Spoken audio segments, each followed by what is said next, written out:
Welcome back to Mr. Sir Sports, guys. Today we're going to go over the NFL games for week 2. Who do I think is going to win, who is going to lose, why it's going to happen, and how it's going to happen. First up, we have the game between the Dallas Cowboys at home versus the New Orleans Saints traveling to Dallas. Obviously, last year we look at the Dallas Cowboys, unbelievable at home, unbelievable record at home. Currently, they are favored by 6.5 going into this game.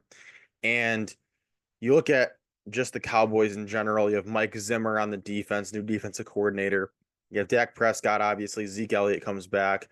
You have CeeDee Lamb with his brand new contract. Brandon Cooks had an unbelievable week last week. You do have Ferguson, who is doubtful for this game, their tight end. So they're missing him. But with the weapons they have on offense, they're pretty loaded and looked really good against that Browns defense last week on the road. And the Browns really have been awesome at home last year.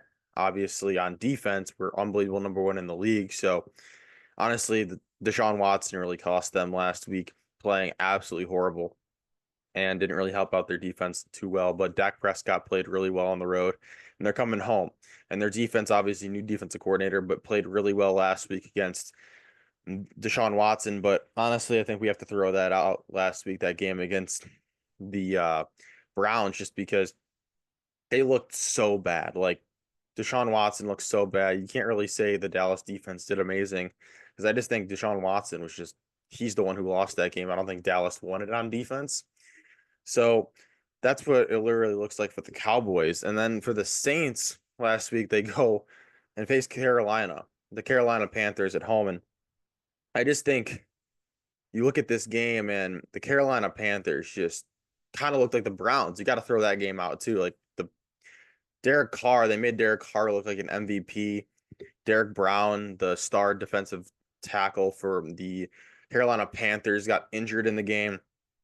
And yeah, just wow. Like that Carolina team is very bad, and the Saints just destroyed them. So I think you look at those two games last week between these two teams, you just got to throw it out because like both teams just absolutely stink, Browns and Panthers. So Saints played really well. Their defense looked really great, but I just think that was a false sighting really for what we're gonna see, honestly, going forward.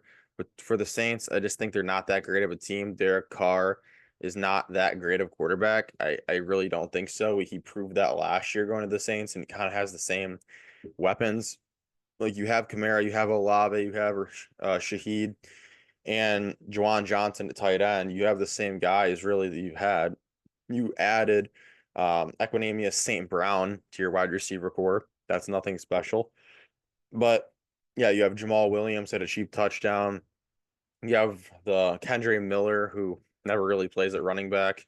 But on defense, you still have the same group, Tyrann Mathieu, just the same guys on defense you've had last year, and they absolutely stunk. So, or stunk. Can't even speak English right now. But yeah, so I just look at this game and I see a Dallas Cowboy team just on paper just looks way better. They played really good against a better team. I think if the Browns and Panthers played, the Browns would win. And the Cowboys just absolutely destroyed the Browns on the road. Saints were at home, beat the Panthers, but that was expected. I think going into this week, the Dallas Cowboys win by more than a touchdown. I don't think it's a close game. I think they win maybe by 7 or 10 points. Cowboys probably take this one. Not with ease. I think it's maybe close to start the game, but as the second half goes, I think the Cowboys pull away and win this one by a fair margin. It's not going to be a nail biter at the end, I don't think. So I'm taking the Cowboys to win by at least a touchdown. The next game we got is Sunday at noon. Tampa Bay Buccaneers traveling to Detroit to take on the Lions. Obviously, the Lions last week had a tight one against the Rams in overtime. They won. Weird overtime rules. We're not going to get into like, oh, what if the Rams would have gotten the ball? Well, that's how it should be. The playoff rules are like that. But Rams didn't get a chance to respond to the Detroit touchdown. So Detroit wins in a close one against the Rams.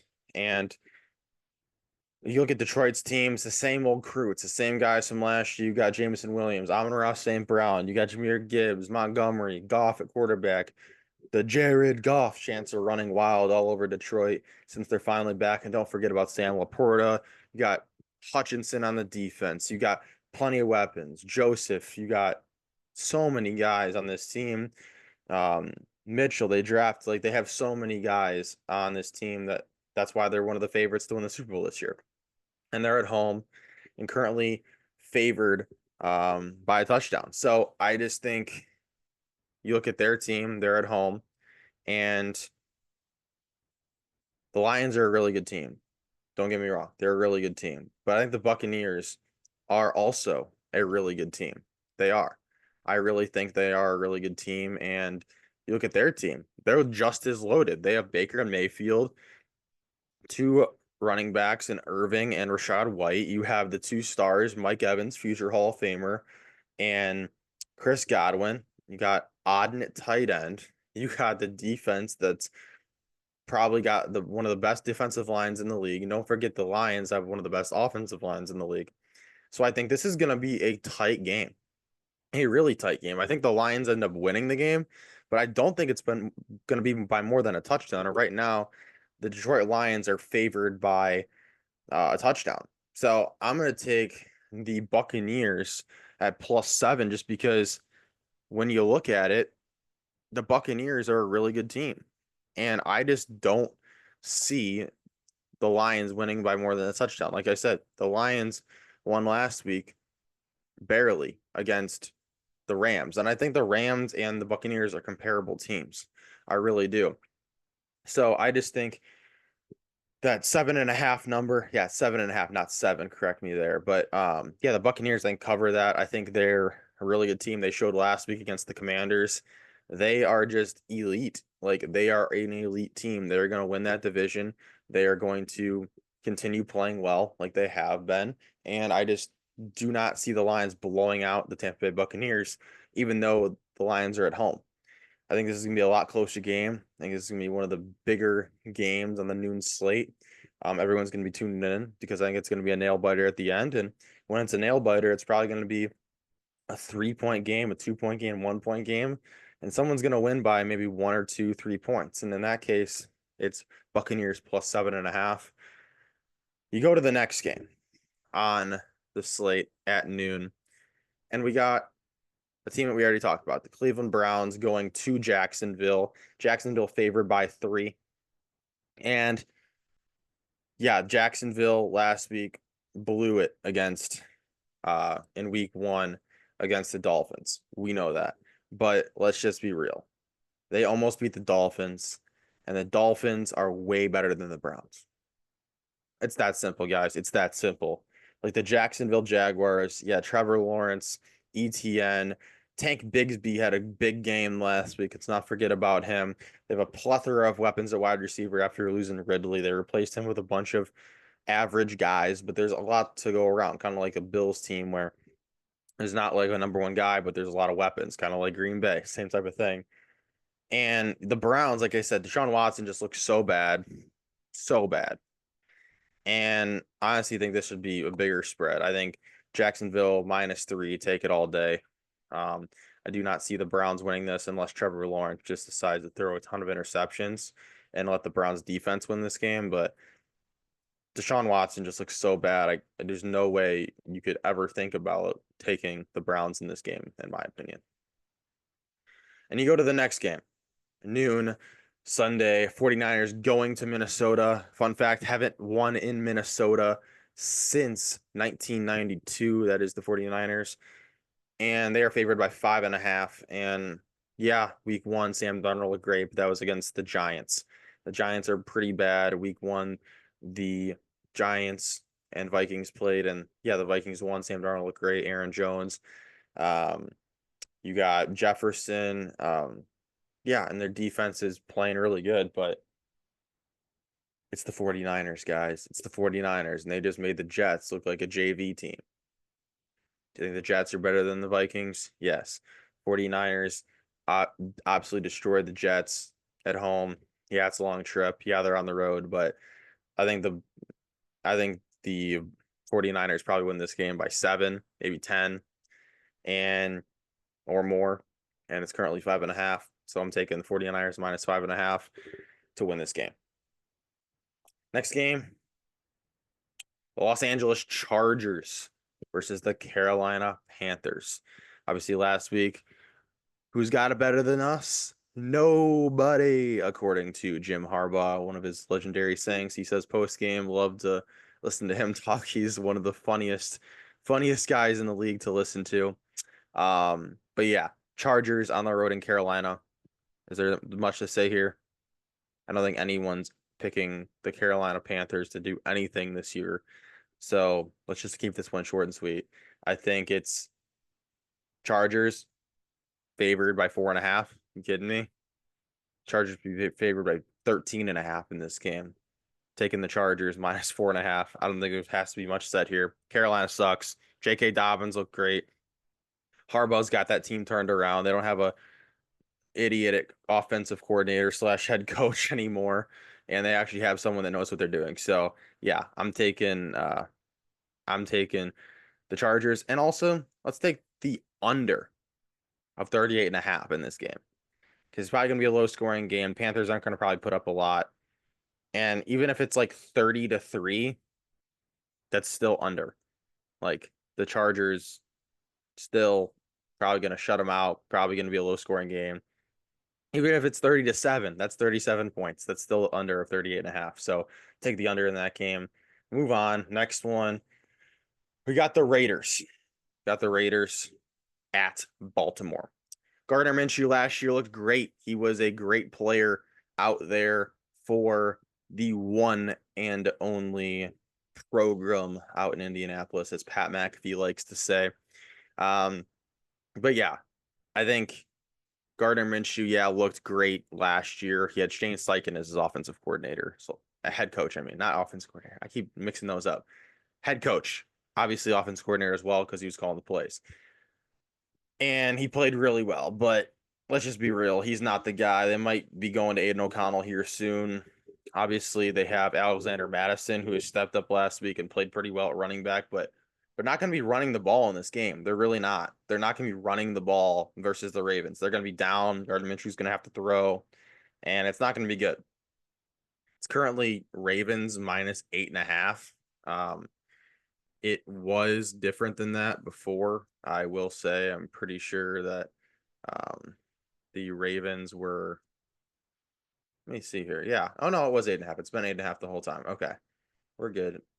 But yeah, so 8.5 for a Gardner Minshew led team without Shane Steichen as his offensive coordinator. Looked really bad last week.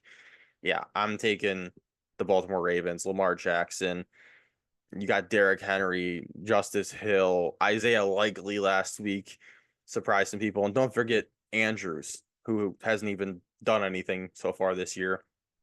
Andrews, and there's so many guys there. So many guys, wide receivers, Zay Flowers, can go on and on defense. Like, they're a really good team. Kyle Hamilton, like, they got more guys on their special teams, like Justin Tucker, that are better than anyone really on the entire Raiders roster outside of Crosby and Adams. But like we've seen, those two guys can't win them games, and it's going to be the Ravens to win this one. So minus 8.5 for the Ravens, taking that. Next noon game, Seahawks at Patriots, minus 3.5 for the Seahawks to win. And I've been going back and forth on this game. Really, it's a tough one because the Patriots last week go into Cincinnati and freaking beat the Bengals. Was that a fluke, or the Patriots for real? And at first I'm thinking, oh, Patriots, they can beat the Bengals. Why can't they beat the Seahawks? But I forget that the Bengals are just a slow team out of the gate. Like the first couple of weeks, they're always slow. And the Patriots caught them. They did. And the Seahawks, it's Geno Smith going on the road against the team in the Seahawks. In the Patriots, and Gerard Mayo, the new head coach. You still got Jacoby Brissett at quarterback for the Patriots. And Ramondre Stevenson last week did great. They have Jalen Polk, their young wideout. Henry's still there. And then you got a bunch of no names on the defense, like including Jabril Peppers and guys like that. But Gerard Mayo heck of a job by him on this defense. He's got like nobody on defense at the star, no big names, and still goes out there and does great. And you got Seattle winning a close one against Denver. And Denver, yeah, they could be good. Bo Nix, we'll see. But it's a close one against Denver. And the Patriots won in Cincinnati against Joe Burrow. So it's going to be a close one. I really do think it's going to be a close one. I've been going back and forth on this game. This is the toughest game of the day, in my opinion. But I am taking the Seattle Seahawks minus 3.5. I think some way, somehow, that to get it going. I think first half, Patriots are in control of this game. But I just think eventually the Seahawks kick it into gear and they get it going. Charbonnet out of the backfield if Kenneth Walker doesn't go. They still have Lockett and Metcalf. They got a good defense. I just think overall talent-wise, it's going to outweigh the Patriots, and Patriots are going to go back down to their normal type of playing. Probably still play good on defense, but they're not going to be able to score, I don't think. I think the Seahawks are going to learn a lot from the film that the Bengals put out there. So, yes, I am going Seahawks minus 3.5, even though earlier in the week I was more leaning toward the Patriots. Going Seahawks minus 3.5 in this game. Like I said, I'm the least confident in that one, but still going Seahawks minus 3.5. The next one, the Indianapolis Colts going on the road to Lambeau Field. And guess what? They're favored in this game. Who would have thought? Lambeau Field, Green Bay, Wisconsin, Indianapolis Colts on the road going to face the Packers, one of the best teams the last 10 years. And Jordan Love, all these guys. Oh, Jordan Love's hurt. Jordan Love's injured, MCL, out for this week, probably going to be back next week. They got Josh Jacobs. They got Romeo Doubs. They got Jaden Reed. They got Christian Watson. They got Bo Melton. Don't forget about Malik Heath. Don't forget about all these guys. Luke Musgrave, Tyler Kraft, mac and cheese.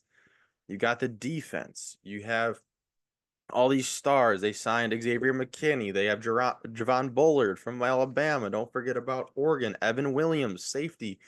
Don't forget about Jair Alexander, the guy that you can't miss an interview from. Don't forget about all of them.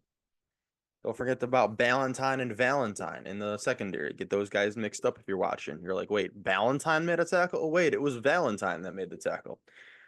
Get them mixed up.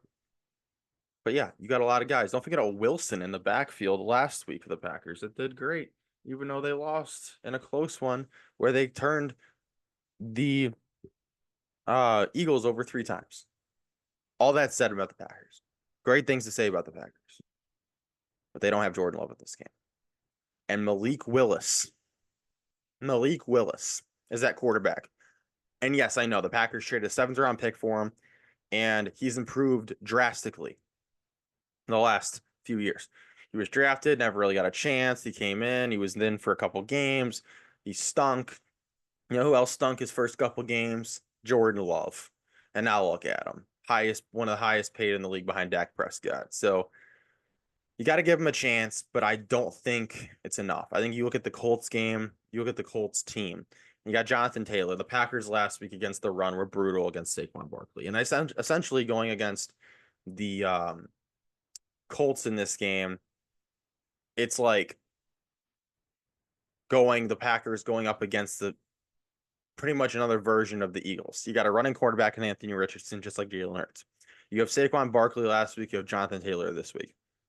Only thing is you got a bunch of young wideouts that are unproven with the Colts compared to last week when you have to go face A.J. Brown and Devontae Smith.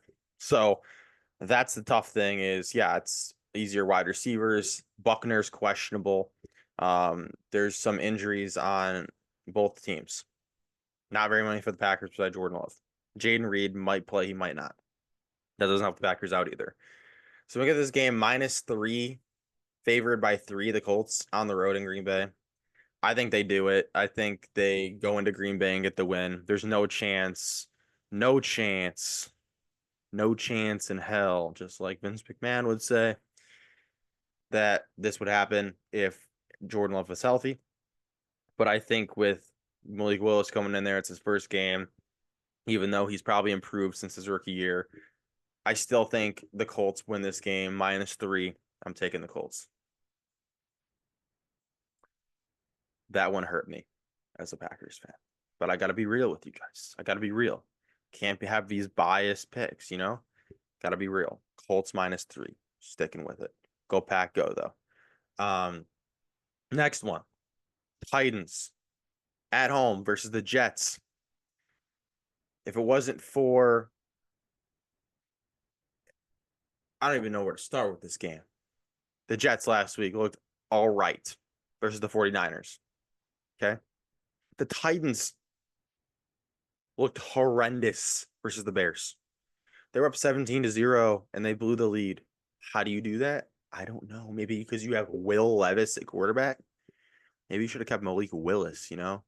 Maybe you could have, because who knows? Malik Willis, I think, will perform a little bit better than what friggin' Will Levis showed on Sunday. But you got Aaron Rodgers. You have Breece Hall. You have, oh gosh, I'm running out of my breath here. Next you have Wilson. You have Williams that's coming back from injury. Mike Williams, that came over from the Chargers. And don't forget about Allen Lazard, who in the last year was a healthy scratch after getting paid big money. And now he's catching 2 touchdowns last week from Aaron Rodgers. You got this defense that's supposed to be really good for the Jets. And I think if the Bear defense can shut down and turn over Will Levis, I sure think that the Jets defense can, even though they're on the road. I think an Aaron Rodgers-led team versus a Will Levis-led team, it's that simple, guys. Jets -3.5. Let's go. Wrapping up the noon games here. We got a couple left. We have the Giants. New York Giants last week against the Vikings. Absolutely stink. Absolutely stink, losing to the Vikings. And they're one of the worst teams in the league. Then you got the Commanders, who looked all right, but also got their doors blown off by the Tampa Bay Buccaneers. And both teams coming off losses, both teams not looking that great, both teams not very good. But I'm going to say this. You got Bobby Wagner and a Dan Quinn defense on the Washington side. You got a quarterback that had 2 rushing touchdowns in Jaden Daniels last week. You have Brian Robinson, Austin Eckler, Terry McLaurin. It's a lot of talent. It's some good coaching. Not so good coaching on the Giants side. Dable probably going to get fired. And their GM probably going to get fired for letting Saquon walk out the door. And then you got Malik Neighbors. Feel bad for the guy. He's injured this week, but he's got no quarterback. He's got Daniel Jones, who's going to turn the ball over a few times, threw a few picks. And somehow Washington's only favored by 1.5 because they got blown out last week by a team that's way better than them. But they're way better than the Giants. I do think that, and I think this should be Commanders -6.5, but taking the 1.5 here. Commanders win this game. Next one. Last noon game. Dang, I should have grabbed some water because my throat right now is going to explode. But next one. Noon. Sunday. I've said that for every one of these noon Sunday games, but just to let you know, it's on noon. On Sunday, in case you forgot. We got the Rams on the road against the Cardinals. The Rams almost beat the Lions. But they didn't. They're 0-1. The Cardinals almost beat the Bills, but they're 0-1. Rams lost Aaron Donald. Don't have Aaron Donald anymore. They don't have him. He's gone. Defense still played good. Had a nice comeback with Matthew Stafford, Kyren Williams, Cooper Kupp, elite. Glad he's on my fantasy team. But, dang. This is a tough one. But, on the road, Rams, Matthew Stafford, Kyler Murray, Marvin Harrison, James Conner, McBride. That defense led by the guy with the most interesting coach in the league that asked his team, who took the bus on the way here? And no one answered last year. I am taking the LA Rams +1.5. I still think they can't even win this game. I do. The Rams +1.5 and they win. I think it's a no-brainer. I just think that even if they lose, it's by 1 point. But I think the Rams can win this game. I really do. Kyler Murray, I just think isn't clutch in the big moments. He's at home. He should win this game, but I think Matthew Stafford gets it done. I just think that team, that Rams offense against the Cardinal defense, they have the advantage. And then the Cardinal offense versus the Ram defense, I think is a wash. I think really the Ram defense played a lot better than I thought they were without Aaron Donald. And then you look at the kicking game, it's kind of a wash as well. I think this is a close game. But I don't think it's one. I don't think it's a 1 point game. I think the Rams win. I'm taking the Rams plus 1.5. Probably win by 3. It's my guess. My prediction. So I'm going Rams plus 1.5. Next, we're going to the 3 o'clock slate where the noon games are done. And we're heading there. And obviously, after all these picks of picking the games, after all those games at noon, after picking all of them, obviously, after all of it, we're going to go through it, and it's going to be 1-0, 2-0, 3-0, 4-0, 5-0, 6-0, 7-0, 8-0, 9-0, 10-0, 11-0. And heading to the 3 o'clock slate, we're going to be 11-0. Hopefully you could hear me there, because I forgot to pick up the mic. But after the noon games, if you couldn't hear me, we're going to be 11-0. Heading to the 3:05 game right after the Rams-Cardinals game ends. It's going to be Bengals at Chiefs. Oh, this is a big one. It is a big one between these two teams. The Chiefs absolutely hate the Bengals, and the Bengals absolutely hate the Chiefs. This is a rivalry. This is like Bears-Packers back in the day. This is like Steelers-Ravens. This is going to be a bloodbath. There may be some cracked heads. There may be some broken bones. There may be a lot of things. But you know what there's going to be at the end of it?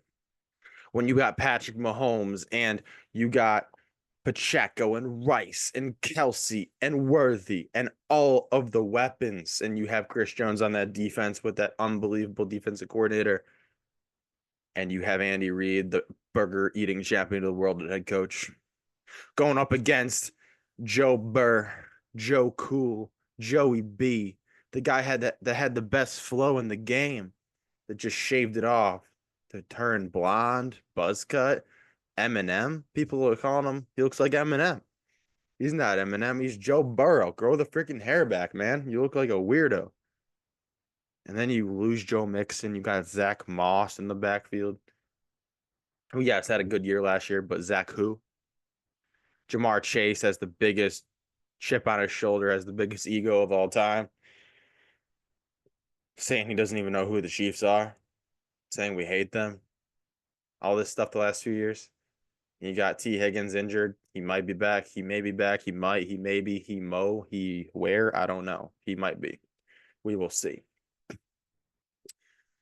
But when you look at it, last week the Bengals lost the Patriots. Okay. The Bengals are slow starters. They don't play well to start the year. This is a trend. Joe Burrow's wrist looks still effed up. He doesn't look right. Chiefs minus 5.5 is the line. Take it. 5.5. Chiefs minus 5.5. But, probably Chiefs minus 7, 6.5. Bump that up a point. Chiefs minus 6.5, probably, but the line's 5.5, so I'm taking 5.5. Let's take it. Chiefs 5.5. Win. Next game.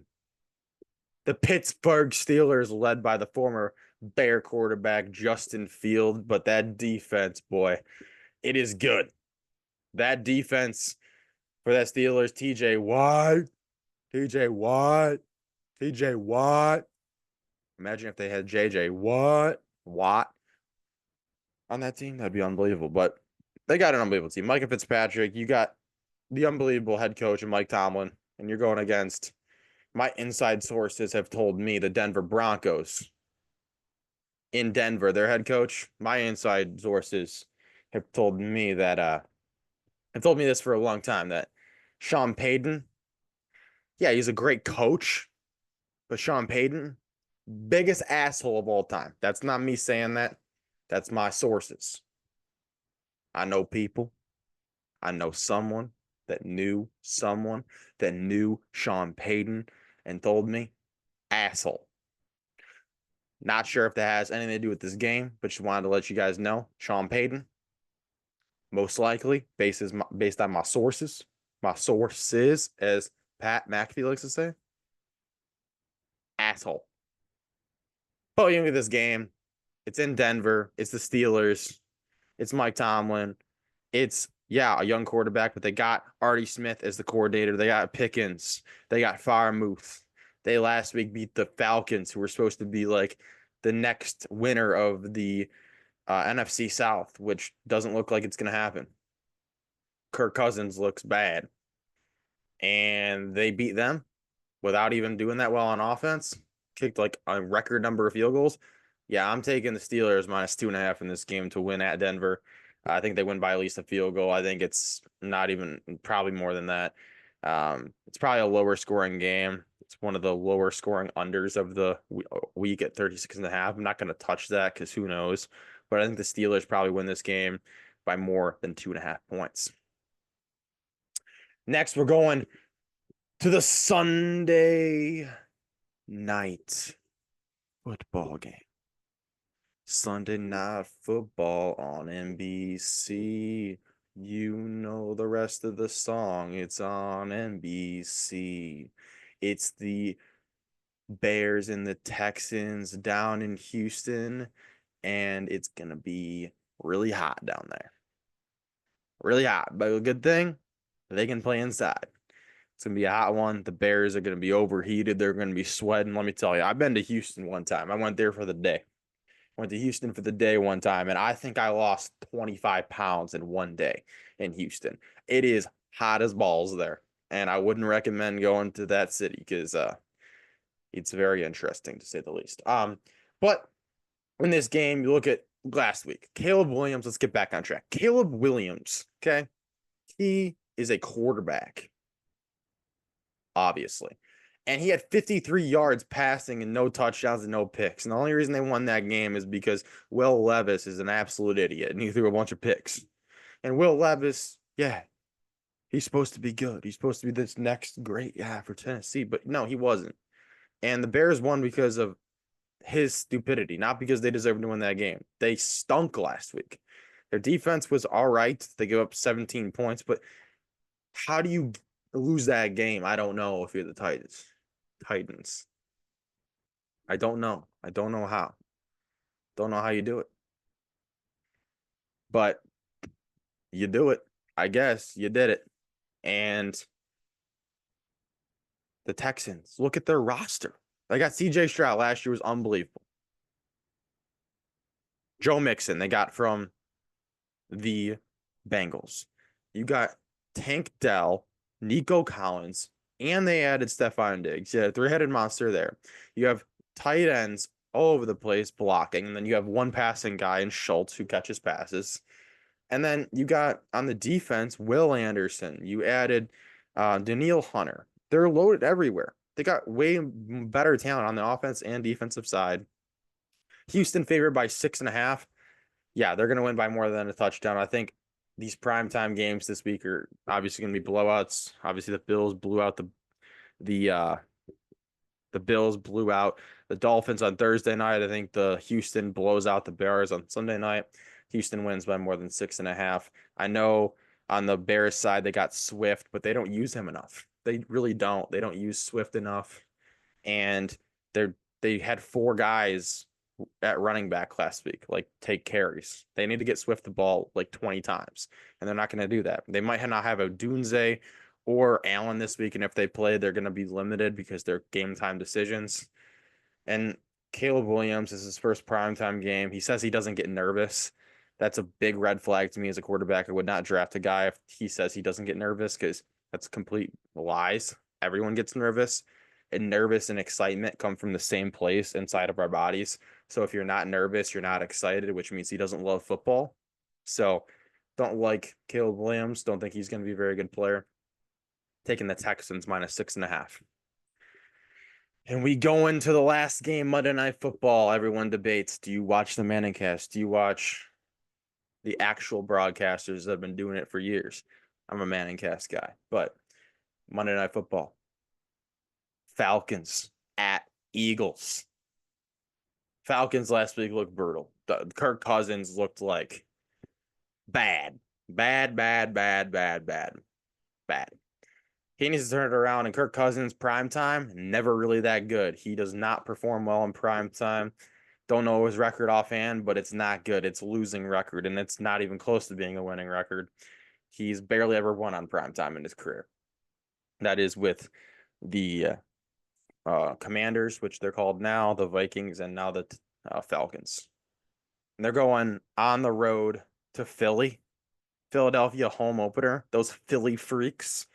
Philly fanatics, not Philly fanatic, the Phillies guy that is the mascot for the Philadelphia Phillies, but they're fanatics out there, and they're wild, and they will pour beer on your head at the stadium, and they will cuss you out, because those are the kind of fans they are. I do not support that type of behavior, but that's what they do out there in Philly, and they love their freaking Eagles, and they're gonna be loud. Kirk Cousins isn't going to be able to hear. Drake London isn't going to be able to catch. Kyle Pitts isn't going to be able to catch. And Bijan Robinson isn't going to be able to run. They got weapons, but Kirk Cousins is the problem. It's not the weapons. They have all the weapons. And I think before you know it, they're going to lose this week. They're going to lose against the Chiefs next week. They're going to be 0-3, and people are going to be calling for Michael Penix. Mark my words. But in this game, I think it's pretty simple based on what I said. Look at the Eagles. We already talked to them earlier about the Packer game. Hurts, Barkley, Brown, Smith, Goddard, the defense. They got one of the dirtiest players on defense, though, that I do not like. That defensive tackle from Georgia. Gosh, he is a dirty player. But the Eagles win this game, -6. Book it. Eagles winning. And there we go, guys. That is the Sunday slate and Monday slate. All 15 games, not including Thursday Night Football. Next week, we will be discussing the remainder of the games, starting the video we posted probably Wednesday, early Thursday, talking about the Thursday Night Football game, all the way through Sunday and Monday to give you guys a preview about the games. If you're new here, subscribe, hit the notification bell for notifications on when we upload. But like I said, it's going to probably be Thursdays and Monday nights, Tuesday morning area for a preview on Thursday Night Football. And then somewhere between Wednesday and Thursday morning for the rest of the games all the way through Monday. So hit the subscribe button, turn the notifications on, and I'll see you guys next time. Peace out.